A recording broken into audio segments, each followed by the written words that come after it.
Saya cakap hari itu yang saya nak share dari Yusuf Al-Qaradawi.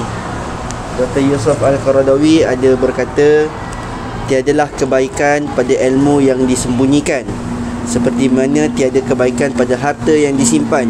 Sesungguhnya ilmu itu adalah untuk disebarkan, seperti mana harta itu adalah untuk diinfakkan. Ringkas je, waktu saya baca ni, saya triggered lah. Saya macam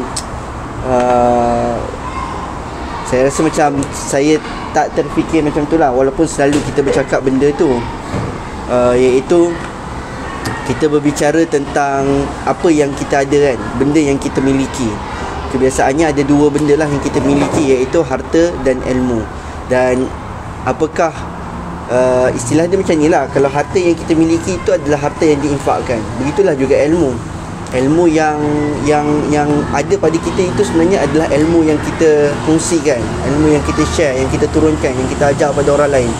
Itulah ilmu yang sebenar-benar yang ada pada diri kita.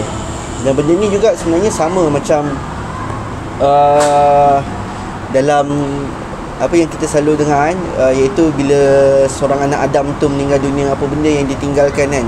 Ada 3 benda kan, iaitu anak yang soleh, ilmu yang bermanfaat, dan harta yang diinfakkan kan. 3 benda kan. Tapi 2 benda yang disebut tadilah, ilmu dengan harta, itu menjadi satu amalan yang berterusan, satu pahala yang berpanjangan.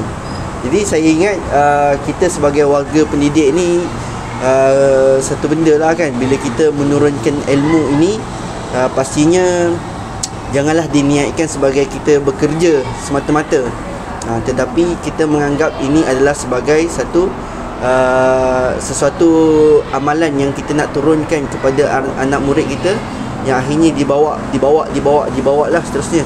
Itu yang Bunda Nur cakap dulu kan, kalau kita mengajar budak tu pandai baca, selagi mana dia membaca, kita akan dapat pahala, iaitu benda yang tak akan terhenti. Dan kalau dia mengajar lagi kat orang lain kan, jadi pahala tu berganda-ganda lah. Begitulah juga harta kan. Dan sebenarnya bila kita cakap pasal ilmu ni, dia bukannya dalam aspek kita mengajar, tapi dalam kehidupan seharian kan. Macam kita kongsi sekarang ini pun ilmu juga kan. Kalau orang tu gunakan ilmu ini, orang yang dengar tu gunakan ilmu, ataupun orang yang dengar tu berubah kerana ilmu kita, kerana perkongsian kita, itu adalah satu manfaat yang sangat besar. Jadi yelah, kadang-kadang saya pun tak tahulah. Kadang-kadang saya selalu fikirlah, adakah saya ni antara kategori orang yang kedekutkan ilmu ke tak kan. Kadang-kadang kalau kita kedekutkan ilmu ni, kita tak nak share sebab kita rasa orang lagi baik dari kita kan. Tapi once kita makin bertambah usia kan, saya semakin, yelah, kita semakin dewasa lah senang cerita kan. Akhirnya kita mula admit tau, kita ada kematangan, dan kita mula admit bahawa ilmu kita kurang. Walaupun saya sebagai GB, ilmu saya pun kurang juga, dan saya perlu belajar dari cikgu-cikgu. Ada setengah benda cikgu-cikgu lagi pandai dari saya, dan saya akan minta tolong dari cikgu-cikgu.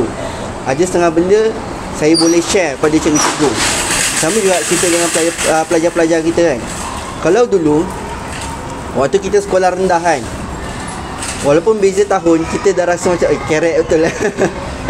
Kita rasa macam kau ni budak-budak lagi kan, aku ni sini kan. Tapi bila masuk universiti, junior lagi pandai dari kita kan. Tapi bila kerja, langsung dah tak ada beza kan. Siapa yang attitude bagus, disiplin bagus, cara kerja bagus, dia lagi ke depan, dia lagi boleh cemerlang.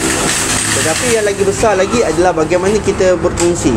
Sebab tu saya cakap pada cikgu-cikgu, walaupun saya lagi lama dekat sini, barangkali ilmu cikgu-cikgu lagi tinggi untuk dikongsikan, yang boleh saya pelajari. Banyak benda yang kita boleh pelajari, kita boleh observe, dan kita boleh tengok, kita boleh lihat, kita rasa itu satu benda yang baik, kita boleh ambil. Sebab tu kuduah pun penting kan. Tak semestinya ilmu ni mesti ni aku nak ajar, tak semestinya kan. Macam-macam bentuk lah yang kita boleh kongsikan. Jadi saya harap kita sebagai warga pendidik kan, sebagaimana kita menginfakkan rezeki yang kita ada, begitulah juga kita menurunkan ilmu-ilmu kita. Malah ilmu-ilmu ni sepatutnya lagi banyak kita perlu turunkan. Sebab apa? Sebab ia tidak memerlukan sedikit pun wang ringgit kan. Malahan tenaga pun tak perlu. Kita hanya sampaikan nasihat je. Itu pun cara penurunan ilmu yang sangat baik. Jadi tu saja kot dari saya. Moga-moga bermanfaat. Terima kasih.